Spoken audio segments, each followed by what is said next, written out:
नमस्कार, welcome to career 248। मैं हूं अखिलेश कुमार। नाव देश में आज के समय जो एसएससी को लेकर प्रोटेस्ट हो रहा है, ये देखकर अपने आप में बहुत अजीब लगता है कि हम किस टाइप की इकोनॉमी, किस टाइप की पावर बन रहे हैं।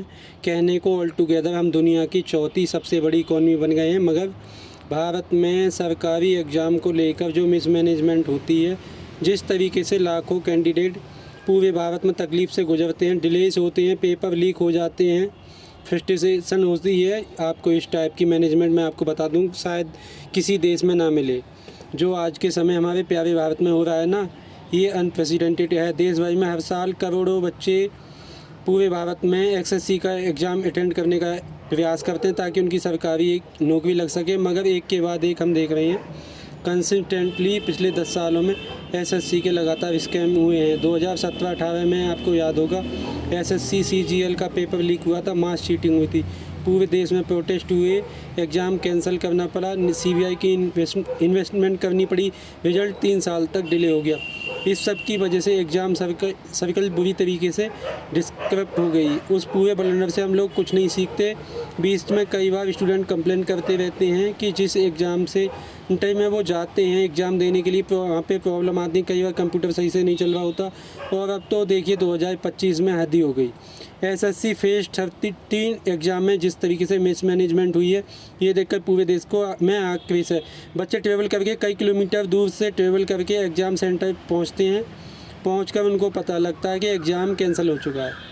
एग्ज़ाम सेंटर में क्योस मचा हुआ, कई जगह कंप्यूटर काम नहीं कर रहा, बायोमेट्रिक काम नहीं कर रहे, कई जगह जो कैंडिडेट सिंपली एग्ज़ाम देने के लिए जा रहे हैं उनके साथ मिस ट्रीटमेंट होता है। सिचुएशन इतनी ख़राब हो जाती है कि लाखों बच्चे ऑनलाइन अब एक कैंपेन स्टार्ट कर देते हैं एसएससी मिसमैनेजमेंट। आपने देखा होगा आज के समय एसएससी मिसमैनेजमेंट वायरल हो रहा है ऑल ओवर सोशल मीडिया। और बच्चे और कई ऐसे एसएससी हैं जो कई क्वेश्चन पूछ रहे हैं। दिल्ली में मैं आपको बता दूं, दिल्ली में कुछ लोगों ने प्रोटेस्ट करने की कोशिश करी, उनके अगेंस्ट लाठीचार्ज हुआ। सिचुएशन बहुत ख़राब है। मैं यहाँ पे साफ साफ बोल दूँ, ये इशू हम बेहतर तरीके से हैंडल कर सकते थे। पहली बात तो ऐसा हमारे देश में हो रहा है, ये इतनी अजीब बात है, क्योंकि अगेन यहाँ पे आपको समझना होगा, कोई रॉकेट साइंस नहीं करनी हमें। यहाँ पे सिंपली एक एग्ज़ाम सही तरीके से कंडक्ट करना है, एक ऐसा एग्ज़ाम जिसके लिए कैंडिडेट खुद पेमेंट भी करता है। ये एग्ज़ाम फ्री में नहीं होता, कैंडिडेट से फ़ीस ली जाती है और प्राइवेट वेंडर को एसएससी ठेका देती है कि आपको ये एग्ज़ाम करवाना है। एग्जाम्पल एडिक्विटी एक नाम का एक वेंडर है, इस पर काफ़ी लोगों का गुस्सा टूट रहा है कि एडिक्विटी जो ये वेंडर है एसएससी के ब्याह पर ये एग्ज़ाम कराता है। एसएससी के पास खुद के पास सेंटर इतने से कंप्यूटर है नहीं। एसएससी का बजट आप देखो 450 या 400 करोड़ के आसपास का रहता है, जो मुझसे आप पूछें बहुत कम है। एसएससी का बजट ज़्यादा होना चाहिए। आप अगर कंपेयर करोगे इसको चाइना की जो सरकारी एजेंसी जो एग्ज़ाम कंडक्ट कराती है या अमेरिकन एजेंसी से, उनका बजट बहुत ज़्यादा होता है। बाय डिफ़ॉल्ट वो ज़्यादा अच्छे वेंडर को हायर कर पाते हैं और इससे क्या होता है, जो कैंडिडेट हैं उनका एक्सपीरियंस काफ़ी अच्छा जाता है। एडिक्विटी जो वेंडर है एग्ज़ाम कराया इस बार, उनमें से एक है एडिक्विटी। कई लोग यहाँ पे ये कह रहे हैं प्रीवियसली ब्लैक लिस्ट कर दिया गया, फिर से उसी वेंडर के पास एसएससी क्यों चला जाता है एग्ज़ाम करवाने के लिए, जबकि इनकी परफॉर्मेंस अच्छी नहीं रही है। इस पे बहुत सारे आर्टिकल पब्लिश हुए। By the government is allowing the president of A black list company in India's examination system. अब देखो क्या एसएससी के पास फ़ंड की कमी है कि 400 साढ़े 400 करोड़ कम पड़ जाते हैं, और साथ में बच्चे जो फ़ीस देते हैं वो पैसा भी कम पड़ जाता है कि घूम फिर के एक ब्लैक लिस्टेड कंपनी को फिर से ठेका देना पड़ता है कि आप एसएससी का एग्ज़ाम कराओ। और आप अगर सोशल मीडिया पे जाओगे ना, तो कई लोग ये रिफॉर्म मांग रहे हैं एसएससी से रिलेटेड। कई तो कह रहे हैं कि एडिक्विटी को बैन करो। अब ये अगेन देखना होगा एडिक्विटी का यहाँ पे क्या फ़ॉल्ट था, क्या हुआ था। बट आगे लोग ये भी कह रहे हैं जिस तरीके से यूपीएससी का एग्ज़ाम होता है, सब डेट फिक्स होती हैं, बस अनाउंस करी जाती हैं कि एग्जैक्ट डेट कौन सी होगी एग्ज़ाम की। इसी तरीके से एक एग्ज़ाम कैलेंडर होना चाहिए एसएससी का भी। एसएससी यूपीएससी में इतना फ़र्क क्यों है? यूपीएससी के एग्ज़ाम में तो इस तरीके से लीक नहीं होते, सेंटर को लेकर प्रॉब्लम नहीं होती और दुनिया भर का और इश्यू सामने नहीं आते। और घूम फिर के देखिए रीज़न यहाँ पे बिल्कुल सिंपल है, फ़ंड एसएससी के पास उतने हैं नहीं जितने होने चाहिए इस लेवल का मास्क एग्जामिनेशन कंडक्ट करने के लिए। एसएससी का एग्ज़ाम पूरे भारत में लाखों इवन करोड़ों स्टूडेंट देते हैं। आप कई सालों का डाटा दे उठा लो यहाँ पर, तो उसके हिसाब से इंफ्रास्ट्रक्चर एसएससी के पास काफ़ी कमज़ोर है। इसकी वजह से फ्रीक्वेंट होती है, कैंसिलेशन होती है। स्केल वैकेंसी के हिसाब से जितनी वैकेंसी निकलती हैं, जितने लोग अप्लाई करते हैं, उसके हिसाब से प्लानिंग नहीं की जाती। वीक अकाउंटेबिलिटी प्रॉब्लम होती है, बच्चे सफ़र करते हैं, कोई अकाउंटेबिलिटी नहीं लेता, ना सरकार अकाउंटेबिलिटी लेती है, ना एसएससी में कोई कहता है कि इनके मेरे अंडर ये हुआ है, मैं इसकी रिस्पॉन्सिबिलिटी लेता हूँ। जबकि जब तक अकाउंटेबिलिटी यहाँ पर तय नहीं की जाएगी ना, तब तक यहाँ पर कोई प्रोग्रेस नहीं हो पाएगी। हैवी सिक्योरिटी लैप्सेस हैं या फिर क्या हो रहा है, no one knows. Paper leak होना एक बहुत बड़ी प्रॉब्लम है आज के समय 2025 में। तो देखिए, पेपर लीक नहीं होना चाहिए जब इतनी सारी टेक्नोलॉजी आपके पास आ गई है।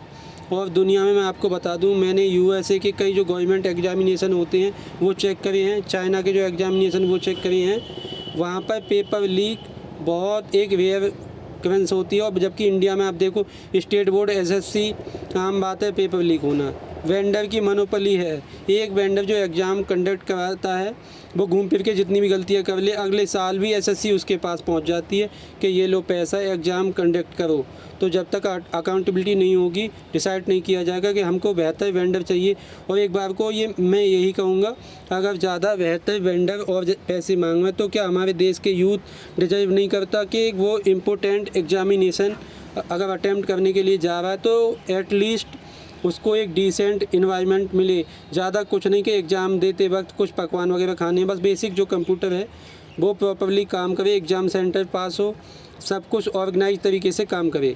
मगर कोई ट्रांसपेरेंसी यहाँ पे है नहीं, क्या कार्रवाई होती है, किसकी जिम्मेदारी थी, कुछ पता लगता नहीं है। बच्चे, टीचर प्रोटेस्ट करते रहते हैं। और अब तो मैं कहूँगा एक बहुत ज़्यादा लॉस ऑफ ट्रस्ट हो चुका है एसएससी को लेकर। और इवन तो आज के समय में कहूँगा डायरेक्टली मेरा एसएससी से कुछ लिंक है नहीं, ना मैं एसएससी के बारे में कुछ ज़्यादा वीडियो बनाता हूँ। मगर बट जो आज के समय हो रहा है एसएससी के कैंडिडेट के साथ, कोई भी कहेगा this is just unfair, simply let them attempt difficult examination. Already वो ऐसे देश में हैं जहाँ पर जॉब अपॉर्चुनिटी कम है, आबादी बहुत ज़्यादा है, दुनिया भर की और प्रॉब्लम होती हैं। At least give them a fair chance. सब लोग यहाँ पर यही कह रहे हैं। आई होप कि हम कॉन्स्टेंटली हमें ऐसी वीडियो बनावें, बहुत लोग बनावें ऐसी video. I hope top level तक ये बात पहुँचे और ये इशू फाइनली रिजॉल्व हो। अगेन, ये कोई ऐसी मुश्किल प्रॉब्लम नहीं है कि इसका सोल्यूशन निकालना बहुत ज़्यादा मुश्किल है। सिंपली जो एग्ज़ाम वेंडर हैं उस पर अकाउंटेबिलिटी तय कीजिए, बच्चों के लिए स्टैंडर्ड ऊपर रखिए। ये मत सोचिए कि हाँ कैंडिडेट हैं, इतने करोड़ आते हैं, इनको तो कोई भी कुर्सी दे दो, कोई भी कंप्यूटर दे दो, चले गया। Treat everyone dignity and respect. हम सिविक सेंस की काफ़ी बार बात करते हैं ना। सिविक सेंस देखिए आम आदमी की नहीं होती, काफ़ी बार प्रशासन की भी होती है। प्रशासन को भी सोच के चलना चाहिए कि ये लोग भी ह्यूमन बींग हैं, इनके भी एक्सप्रेशन हैं। कई सालों से ये एग्ज़ाम के लिए प्रिपेयर कर रहे थे। We should at least a fair chance, dignity के साथ उनको एक एग्ज़ाम अटेंड करने देना चाहिए। I have done my bit. मैं ये इशू नीड आए तो फ्यूचर में भी फेस करता रहूँगा एंड होपफुली हम एसएससी रिफॉर्म बहुत ही जल्द देखेंगे। इसी के साथ ये है वीडियो का अंत। Thank for watching. Measure the God watch over you.